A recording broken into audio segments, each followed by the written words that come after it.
Are you ready for the next step in your career? Do you feel like you're in a place where you're seeking guidance, but not getting it?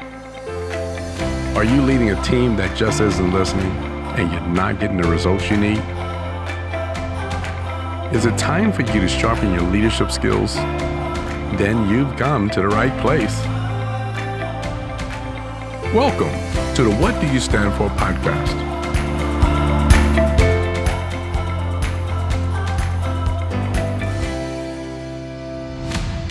Hey, everybody. Welcome to the What Do You Stand For podcast, the place where emerging leaders in hospitality come to be informed, transformed, and inspired. My name is Arthur Keith, and I'm here today with the lovely Jerri. Hello, hello. And DJ Daryl Jackson. Hello, everybody. We are thrilled today to be here, and today we want to talk about a topic I'm going to just be real about. I think I failed at this one throughout my career, but we're going to spend some time delving into the concept of managing up. So let me start with this. What does managing up mean to the two of you? Brown nosing. Come on, man. Why's it got to be a negative? Well, that's what most people think it is. You know, it's about the brown nosing portion and how brown your nose can be. But in actuality, it's really about. Wait, you gotta do better. You gotta do a better picture of painting what you mean by that picture. Some people think you're kissing butt just to make the boss happy. Drive the visual home. Where's your nose planted at when that happens? Anyway, I'm sorry. Moving along. Well, I think the best part about it is really about managing relationships between you and your boss, whoever that may be, setting some real clear expectations in terms of what's important to the boss, because the boss is the one that's actually leading the charge in regards to what they're looking for. So trying to understand what those expectations are and supporting them in that regard. So some people will call it kissing up. In actuality, it's about trying to achieve a desired goal. Yeah, for me, I think it's really more about understanding the vision and what of your boss, understanding what's important to your boss, and being sure that you spend your time on those things. Because your job, no matter where you work, no matter what you do, your job is really to make your boss look good by achieving the goals that have been set for your department or for, whatever it is that you're doing. And so it's not kissing up. It's only kissing up when you're consistently feeding fluff to the boss. You're not saying, okay, what are these numbers you need me to meet? What are these priorities that you have for me? And now let me go and achieve those. If you're not doing that, then you're not going to last long. And so managing up is all about, making your boss look good, producing what he's expecting of you, and respecting mostly the goals and the vision that he has for his hotel and the department. You guys keep saying the phrase kissing up. I mean, yeah. And the thought that comes to mind as you say that is, you want to make your boss look good, but it's not just about making your boss look good. Your boss looks good when the organization looks good and you're doing the role. So it's not really about the boss. It's about what the boss needs you to do, which is do a great job, lead a great team, get great results, have guests be happy. So I guess I'm challenging that the whole concept is, if you're doing that, are you really kissing up to the boss? Well, you got to be honest too. I think a lot of times we, for those who don't have the professional maturity, think that it's about just being a yes man. But managing upward, it's not about being a yes person. It's about being factual and also being able to stand by what concerns you may have, being able to voice those concerns and whatever challenges you may have with trying to help them achieve specific goals. But it's really about being honest and genuine about the support. But you have to manage the relationship. I'm still going to go all the way back to managing a relationship and managing the expectations between what is important to the boss. It's not just about that. It's also about keeping your boss informed about things that are happening in your department as you go throughout the year. So an example would be if something goes wrong, let's say in my case, in an event, that would something would go wrong in the event. You've got several different people out there with several different stories about what happened for that particular thing. You've got the banquet perspective, you've got the catering perspective, you've got all these different perspectives. Well, it's your job to keep them informed about what actually happened. And sometimes that can be tough, but it's a narrative that's important to respect them by letting them know what's happening on a consistent basis. I love the word you use, which is narrative, and it's telling a story, right? And I think most of us have been in situations where we've been part of a team, we've had a boss, he's managed a lot of people, but each of us, I believe, as leaders, should be working to develop a story. And our story is who we are and the results that we get. And we want our boss to tell a great story about us. And I guarantee you, your boss is much more enthusiastic about telling a great story about you when what you're doing lines up with the story he's telling his bosses are important, or the stories his bosses are asking him to get done in the organization. Because in almost every situation, everyone's got a boss. So if something's important to your boss, it's probably because it's important to your boss's boss. Right. It should be important to you. One phrase I want to throw at you guys, you tell me how it resonates with you, is this one. It's, what's important to my boss should fascinate me. Yeah. And on that note, even if you can't understand what it is that's important about this particular, let's say he asks you to do something that you're like, what? It's like, seems to you like it's, came from the moon or something. Well, it's okay to walk in there and say, hey, can you tell me the story about why this is, show me how this is going to help you achieve your goals. Show me how this is important to you, and so that I can understand it better and drive it from my department down.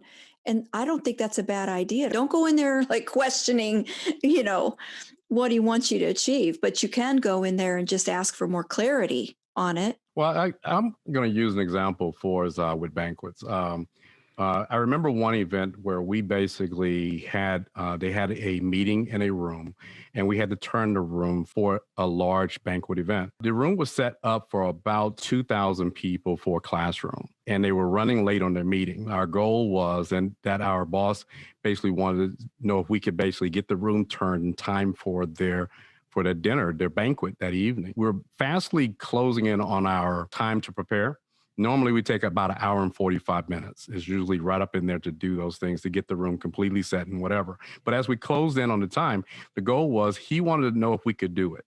So because it was important to him and also important to the group, also important to our customer and us as a team, because we did not want to fail, we had to set up a strategy to be able to accomplish that particular goal. And what we did is we worked together to make sure he didn't have to worry about so much, so he didn't have to be so involved.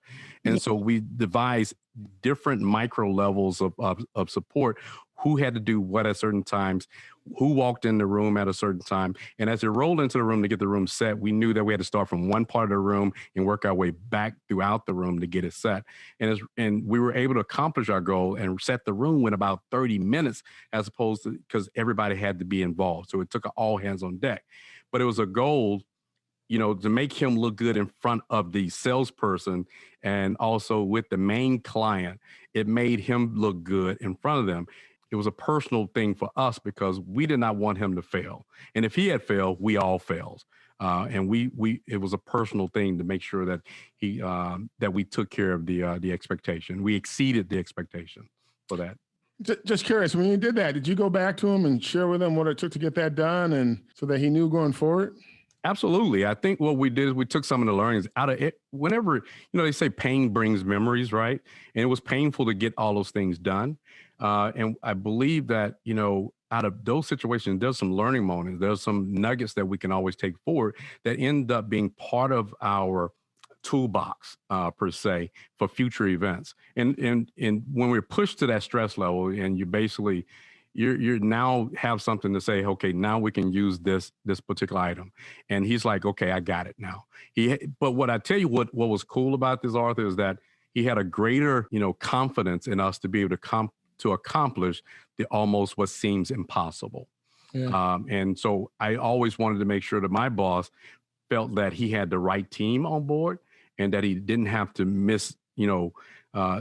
think twice about how we accomplished the goal. It may not have been in the same direction, but we were able to accomplish the goal. The other thing that you said that I want to make sure we don't lose sight of is you said it was your boss, it was someone from sales, and there was the client. It wasn't just your boss asking you to do meet some harebrained goal on his own. Right. He was being asked to deliver that for the sales team and the client, which also often we focus on our boss, but once again, it's usually the customer. Yeah, it's the customer. It's a customer, or it's the business, or it's the bottom line. It's the owners. And I go back to we all have bosses, and sometimes if you step back from those scenarios, and you look at the bigger picture, you realize it's the business. It's not just the individual. It's the broader business that needs it as well. And at the end of the day, we work for businesses, and they're entities are filled with individuals, but it's the business, and never lose sight of the priorities of the business. But speaking of priorities, let me ask you this: what if you don't agree with your boss's priorities? How do you handle that? I've been in that position before, where I didn't agree with the priorities. As long as it's something that is occasionally. Let me say it this way: occasionally you'll run up against a boss whose personality is in the way, and it's not about business. It's not about the client and the sales, the sales function, and it's not about the revenue function. Occasionally you run up against somebody who has a huge ego. I got to be honest, that's really hard to deal with, but you can deal with it. What I did in that situation was, I hate to say this out loud, but I had to also achieve the goals that were set for me on an annual basis. So I had to somehow appease this particular guy who wasn't the best boss on the planet, appease him while also, going around him to a certain extent, a little bit, in order to achieve the goals that I had for ourselves, like making revenue, for example. That personality, that ego really did run rampant, and it was very difficult to manage down as well as up in that particular situation. Well, I know I didn't always get it right. This is an area that sometimes it really depends on what the overall goal was. And long as he was able to articulate what the goal was, then if there was some room for me to be able to navigate and create my own strategy, it made it easier for me to assist. However, if he wanted to do a certain way that I, did not feel was appropriate for us in terms of efficiencies or my own values, then it made it tougher. And then it made it tougher for me to support, but I had to be able to support it with my staff, because you don't want to create undermining environments for your boss. Right. The goal is to make sure that he looks good, but you want to also save face somehow where it does not, you don't want to create an environment where say, I told you so, it wasn't going to work. I'm going to give you all of me and do everything I possibly can to achieve the goal that's put in front of me. That thinking that you're going to be able to tell your boss, I told you so, it didn't work. That's like, just take that gun that you're trying to point at your boss and turn it back around yourself, because it doesn't work. It doesn't work that way. Because if you go out there and do something that you believe is truly going to fail, and in the end, who's going to be held accountable for that? But I will tell you too, Arthur, there have been times where I didn't think a particular situation would work, and I try to follow it through with what the boss, my superior asked me to do, and I learned something. There were some times where it worked, and it gave me another item for my toolbox to modify and make it even better. So there were times when I didn't totally agree, but it in the end, it worked out. I think a big part of this managing up is communicating, having the conversation. Yes. We don't follow your leader or your boss blindly. Yeah. Commit to following them, but don't follow them blindly, and don't be a mute. Have an opinion in the long run. You will go much further if you have a perspective, and if you're sharing it, you're asking questions and you're adding value, and that all comes from saying, hey, boss, this is great, but what about this? And then seek to add value. And that's part of managing up, certainly, is not just taking what you're handing and just doing it, but adding more to it and making it even more efficient or more effective. Well, I've always said that, in order to add value, if any particular idea cannot withstand some type of critique or any type of feedback, then it's not worthy of being pursued.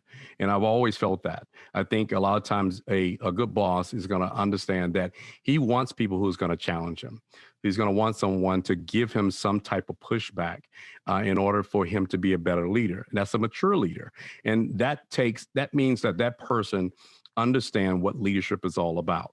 And there are levels to leadership. There are levels of understanding, whether you're in your sophomore years, your freshman years, your junior years of management, or your senior years of management, of understanding that, or even to your PhD years of management, of understanding what it takes a team to make things happen.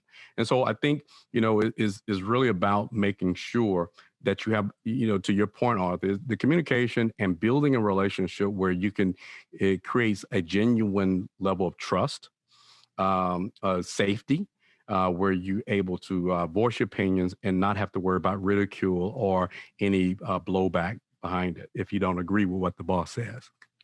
And timing's everything. The last thing you want to do is embarrass your boss in front of that salesperson, in front of that client.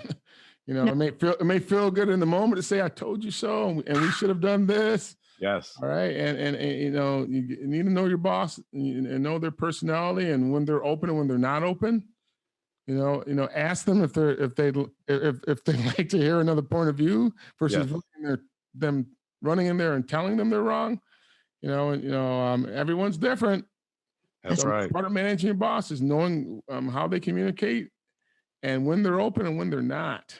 That's a great point too, Arthur. And I think you have to reiterate, it's like if you do embarrass him in front of someone, him or her, I should say, then it's almost like career suicide. It really comes down to respecting and really embracing what your boss is trying to achieve. Very rarely is there somebody out there who's really trying to make your life difficult or really trying to make you fail in one way or another. It's very, very rare in the industry to find that. It's all about what's he reporting on? What's he got? He or she? I keep saying he. What are their needs? And being able to communicate what yours are with them as well. And as long as they know that you really care about what's important to them, they're more willing to listen to how you're going to get to that end goal. Well, can I play devil's advocate? Yeah.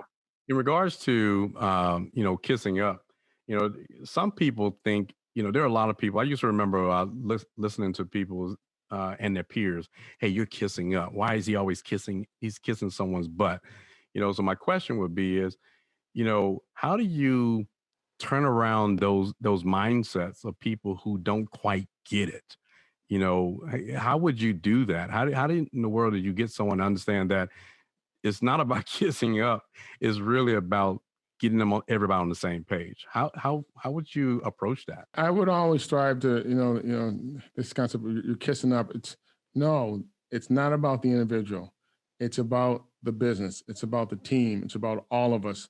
This makes sense it makes sense to do it this way because it's best for our guests, or it's best for our employees, it's best for our bottom line, it's best for this experience, it's best for this event. Bring it back to the things that, most good employees understand are important to the overall business. It's not just the individual, but it's the overall business. And I think most people understand that they're part of a much bigger picture than just that one individual. I once had a leader who shared with me, he said, never let one individual determine your career with a company. Going back to think the big picture, think the full company, and everything that's involved in running the business. I got to tell you, we've been using the word boss a lot. Yeah. What about leader, huh? Yeah. Why is it that we've just fell into that trap? Because this is a leadership podcast. It's not a boss podcast. And, boss is an old term that goes back to the slave days. Is that right? That's right. The slave boss. A boss was not someone that was viewed as, most of us, we hear the phrase boss. We don't think of a great leader. My way or the highway. Exactly. Yeah. Mm-hmm. Exactly. So I kind of put that in there as a little trap, because we just fell into the trap of viewing that person we report to as a boss versus our leader, and setting an expectation that they're there to lead us versus boss us around and tell us things and make them look good. Whereas I think leaders, which is what we're really hoping everyone out there is listening, we're really hoping everyone out there, they're listening to how to become a better leader. Yeah. Yeah. And leaders work hard to make it easy to manage up, because they ask a lot of questions, and they're open for feedback, and they want to see you succeed, not because it sets them up, but because they want to see you succeed, because they realize in the long run, if you do succeed, they succeed. Yeah. So you fell into my trap, but that's so often the trap that I think young leaders get, and they view that person that's going to do their review, that tells them what to do, gives them a workload, as a boss, versus saying, no, I want to identify with this individual as a leader, someone who's got my best interest in heart, someone who I can learn from, and then going to them with an expectation, and that's how they're going to be treated, and speaking to them as though they're leaders versus a boss. And that's part of the managing up. When we set an expectation with that individual, hey, help feed me, help me grow, and I want to do the things to make sure you're successful. And it's that kind of two-way street. It works both ways. So really, as we're sitting here wrapping things up, that concept of, what fascinates my boss. I'm sorry, what's important to my leader. You got stuck in your own trap. I did. I did. What's important to my leader should fascinate me. I like it. That probably should have been the name of today's podcast today. I think our time is up for this podcast.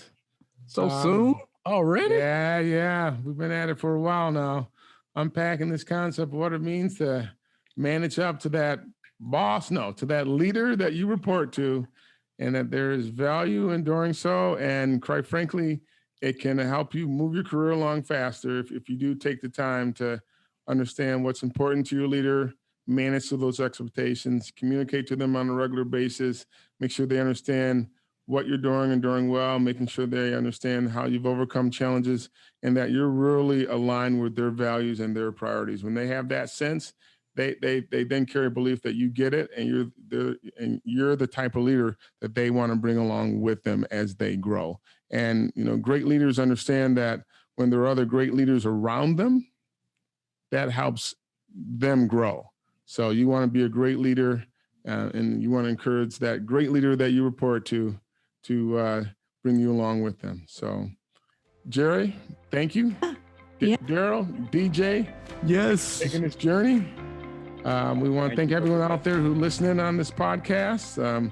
We truly appreciate you. We hope that you will connect with us. Go to arthurkeith.com. You can learn more about DJ and Jerri and their fabulous backgrounds. Connect with them. Reach out to us there. You can drop us questions and help us kind of frame what we're talking to on future podcasts. And having said all that, everyone, have a great What do you stand for? Remember what you stand for. Look for us on Instagram, Facebook, Twitter, and LinkedIn. Find the links on arthurkeith.com. What do you stand for?